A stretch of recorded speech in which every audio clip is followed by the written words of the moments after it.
Hello everyone, welcome to OMG, another film list, where we explore cinema and filmmaking through the creation of various lists reflecting best ofs, different eras of film history, genres, styles, etc., etc.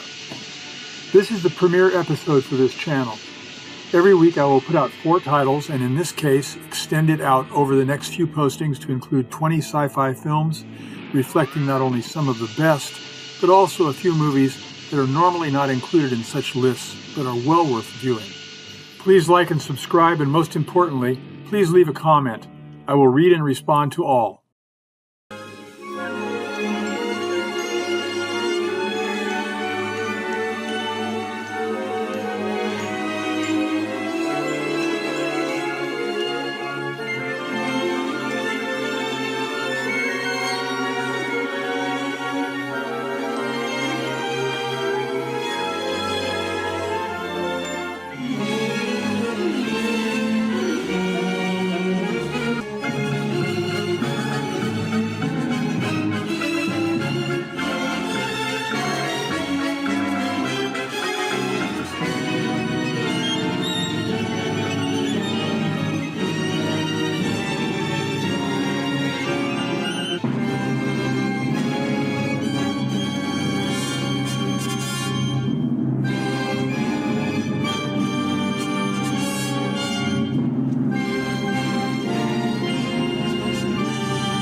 For me, true science fiction film begins with Fritz Lang's 1927 production of Metropolis.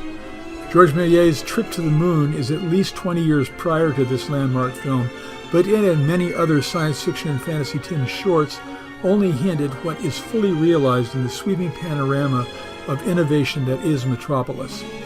I have had students say that Lang's film is heavy with cliches, but I always remind them that the original is the one that sets the stage for all the cliches that follow. Metropolis has been restored to its original running time of 2.5 hours over the past few decades. I had the privilege of seeing a restored print accompanied by a 40-piece orchestra. It was the best single theatrical performance I have ever seen.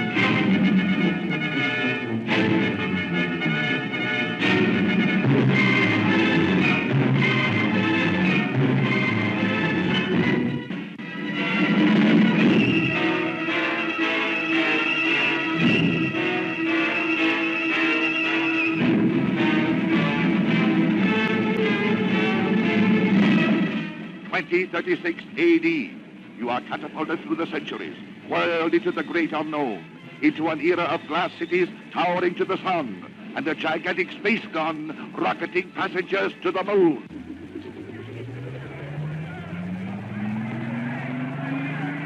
Is man never to rest, never to be free? Make the space gun the symbol of all that drives us, and destroy it. Now!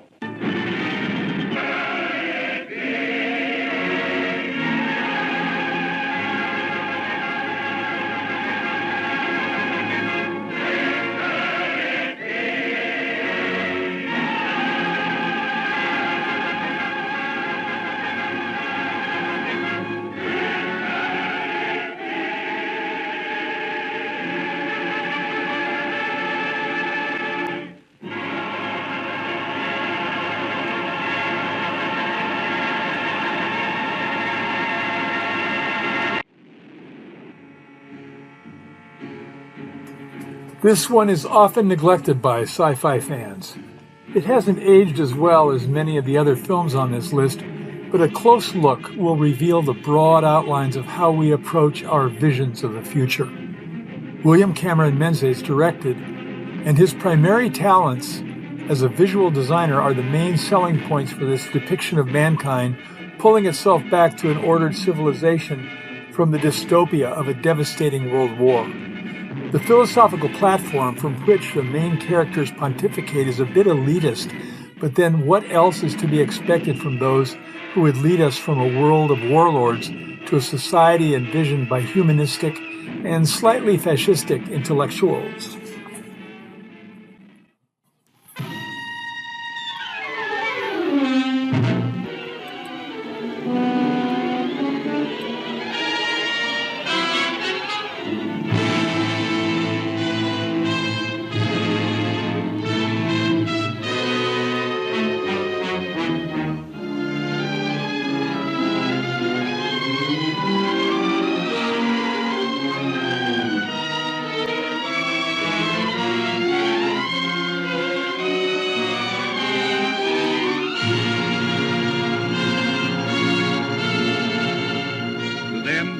Crocodile becomes as huge as a prehistoric monster. A rifle as unwieldy as a siege gun. A terrifying black cat whose jaws mean death. A dog looms larger than an elephant. Death in the hands of a ruthless monster. What are you going to do? As you and your fellows develop toward normal size, you will again interfere with my work. And that is something which I cannot permit.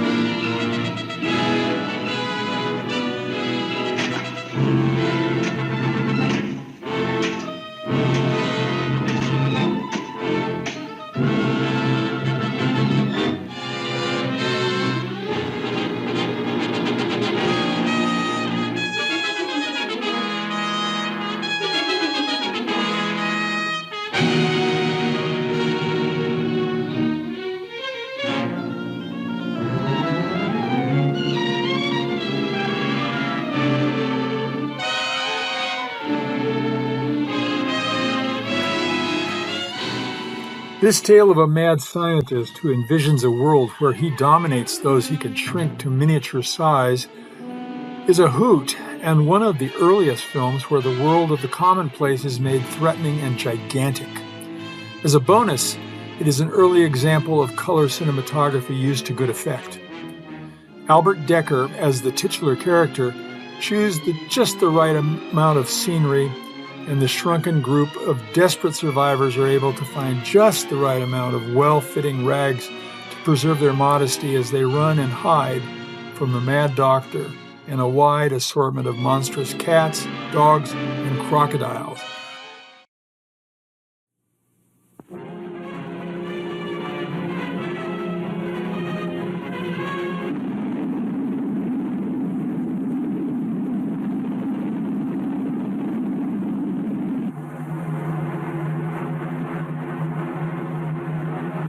The distance between the Earth and the Moon at its closest proximity is 238,000 miles.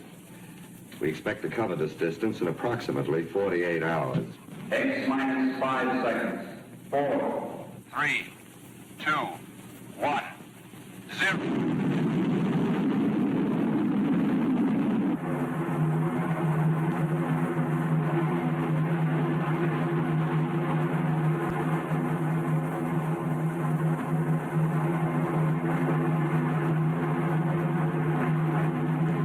Degree turn completed. Reduce power. Thrill as you get a moon's eye view of Earth. Streak through a barrage of hidden dangers. Meteorites!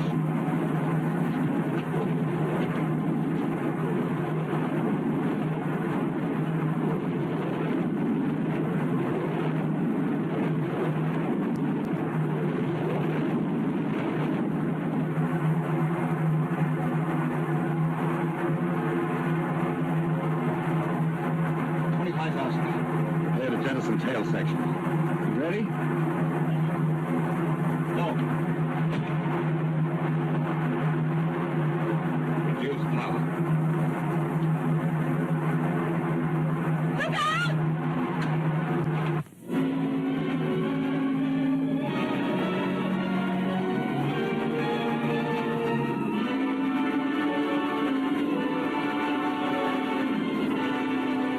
This production beat the higher budgeted prestige picture Destination Moon to the box office and is, overall, a much more interesting and exciting film, even though it plays fast and loose with scientific fact. It follows a crew of 5 on their journey aboard the titular spacecraft to the moon. Of course, after several close calls with faulty equipment and a meteorite storm, things go even further south and the ship is sent off course towards, are you ready for this? The planet Mars. The impossible nature of this modification is evident to today's audience, but might have been a bit more obscure to the viewer of 1951. It turns out that Mars is a place where intelligent life has reverted to barbarism after a past nuclear holocaust. Quite a contrast to the authentic approach of Destination Moon. I hope you enjoyed that selection. I consider Metropolis to be one of the 10 greatest sci-fi films of all time. Things to Come is a good example of mankind's vision of a modernistic future circa 1936. And Dr. Cyclops is a hoot and a good example of an early Technicolor process. That film and the last one here, Rocket Ship XM, are normally not included in a prime sci-fi film list, but they do represent an era that was light on sci-fi, leading up to the classic decade of the 1950s. The universal monsters of the 30s and 40s are almost always categorized as horror, so we'll save those for a future list. Please like and subscribe, and most importantly, leave a comment. I hope you enjoyed this, and I'll see you soon. Peace out.